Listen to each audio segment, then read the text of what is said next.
My house freeze cracked here. I don't know if this is gonna work or not. We're gonna try. I haven't videoed in a while and people keep saying online that I need to make videos, whatever. So this is my show and tell. This is a piece of rainy butte, silicified sediment from North Dakota. And basically what this is, it's a silicified iron sediment that was a tree trunk, you know, like it's a fossil, but it's also pseudomorph. Anyway, so this particular piece was an artifact too, and you can see where they sharpened all along that edge and on that end right there. To use it for cutting or scraping or whatever. I wouldn't be surprised if they weren't attempting to disarticulate the joints of a giant prehistoric beast or something with it. So yeah, that's special, right? Okay. I have, you know, I didn't originally start out, look, a biface. I did not originally start out with these videos as a means of entertainment. And if I sit around waiting, the problem with not making as many of them is I sit around waiting for conditions to be right. By conditions, I mean the temperature, the atmosphere, the noise level, and health issues and various things, so it's an issue. And then if I wait till a day when I feel funny, it's even more of an issue. So, oh, by the way, Snap, Crackle, Pop isn't just Rice Krispies. If you start working a rock or you pick up a rock and are wondering about whether to take it home or something and you see Snap, Crackle, Pop all in it, that's fire damage. And there's nothing that can be done about it. And I may be able to salvage some little tiny point in here somewhere, but that Rice Krispies looking kind of stuff there is a bad thing. It's a no-win situation. So anyway. So first thing I wanted to mention today is recently Jason Newman, N-E-W-M-A-N, on his, he doesn't have a lot of napping videos up, but he put up another napping video on YouTube. Oh great, here comes a plane. That's the other thing. Hang on. Intermission. Okay, he put up another video, and in this case, he takes and bifaces, makes a fairly thin biface using solid copper billets. And the issue there is he shows fairly meticulously and goes over how he approaches it all. The reason I would like you to watch that is because it's kind of the opposite of what I'm normally doing. And he gets great results. So it's a great example of, gee, there's more than one way to skin the cat, and some people, you know, there's numerous nappers around the country that I've sat with and watched and everything like that, and some of the best nappers that come up with excellent results do not do anything like each other. So that's what I want you to know, and that one of the reasons why I try and explain what's happening, and then you can figure out how to make it happen, because there's different ways to do it. So, I think that video is called something like round versus square billets or something like that. Anyway, it's his most recent one at the moment. So you should probably watch that. Another thing is just, and I've said this before, the more often you watch people's videos, once you pick the people that you know get good results and you want to try and do things in a manner that ends up with results kind of like them, the more you watch their stuff, try and understand the finer points of what they're doing. You know, if a guy takes and wails on the side of a relatively thin biface and makes a big old honking long flake off of it and doesn't break it, you really got to study that stuff to figure out why. You can slow down and speed up the speed on YouTube videos.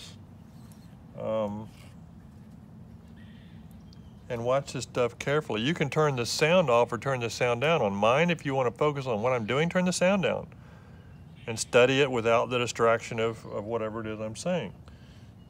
Ain't gonna hurt my feelings. So anyway, but I wanted to try and talk about, you know, the people ask me the same thing. One of the main things people say is, how do I quit breaking stuff? People in-snap stuff, they break stuff, and so many people are on a restricted diet of flint where they don't have a whole bunch, and so it becomes more of a depressing, critical issue. Well, so I wanted to talk about that a little bit again. The key thing to not breaking stuff, there's a number of variables. The first thing is get your edges right for what you're trying to do. But the other thing is, when you start out from the beginning to the end of your work, do not ignore what the material is. Do not ignore the shape and the thickness and the balance and the convexities of your material. Why? Very simple. If you start off with a flat slab, it has no strength. The easiest thing to break is a perfectly flat piece of rock. The second easiest thing to break in one direction is a curved flake. So if you want to nap flakes, while it's curved and before you establish convexity on it, you got a plano convex surface, it'll snap like a potato chip in one direction. The other way, it may have a little bit of structural strength, but the only safe way to hit or push on most brittle materials is across it. You know, you got a rock that's 3 or 4 inches wide, and that's a lot of rock to cut through. But then it's only ½ an inch thick. That's not a lot of rock to break or not break. So when your force is going across 3 inches of rock, downward or across, it's fairly strong. When your force is going down on it, it isn't. So back to the issues of support. I've talked about in-snap in another video, so I'm not going to dwell on it. But if you've watched that video a bunch and are trying to do what I said and stuff on there, and you're still in-snapping stuff, odds are you're either not supporting it right or you're overstriking.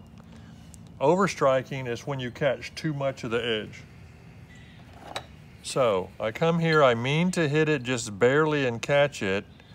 My arm gets a little longer than it should as I'm coming down, and I catch it up here.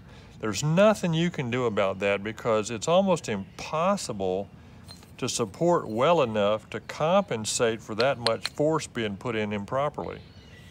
When you hit down on that, it puts huge bending forces in the middle, and regardless of whether you've got all the dampening of the vibration and stuff, the vibration at that point isn't the issue. The issue is you just put so much bending force on there, it's gonna snap it. How do you keep from overstriking? Well, this is a problem because I've wanted to teach people and have people do what they want to do, but I can't bring you up to a super accuracy level, skill level, motor skill level. So you've got numerous techniques that you can do. One thing you could do is get you some kind of thing where you could sit and watch TV inside the house and practice your accuracy. You can set up everything. You don't want to make flakes, but you can take and make you some little thing, a little target kind of thing that you could hit on, and just sit there and just try and just barely catch it and practice, you know, hitting your spots with your direct percussion. Some people choke up on their billets or put their finger on top. That's kind of dangerous because if you go to pass it and get that biface on your finger, you're going to take all the skin off top of your finger, so I don't really prefer that. But again, what I've said before is if you take and you put your elbow down on your leg, you don't need a big old, I took pictures of one guy recently and showed them to him where he's coming up about 3 feet in the air and coming down really hard. That's not required. if your rock is so tough that that's what it takes to break your rock, get a different rock. Basically, you ought to be able to, just with forearm strength, and hold this fairly light and hold that, you know, catch it where you don't have a death grip on that, because you don't need a death grip and it's hard on your wrist and arm anyway. And as you hold it backward a little bit, as you're coming down, flick it down at the last minute. Accelerate it as you come down and flick it down at the last minute. And so then if you do like I do and kind of get it up against there, and then just keep your elbow where it is on your leg and flick it down, it should help you quite a bit with your accuracy. So anyway, accuracy. You got to have accuracy. If you can't have accuracy, then give up the direct percussion temporarily. Do not stop practicing it, because you still want to. Direct percussion results are different from indirect percussion, quite a bit different. They're very superior in some ways for some flakes. When I want to honk and flake, I go with direct percussion.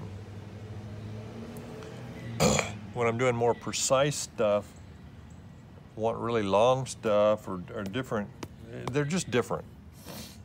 I don't want to get into too much how they're different, but they're different.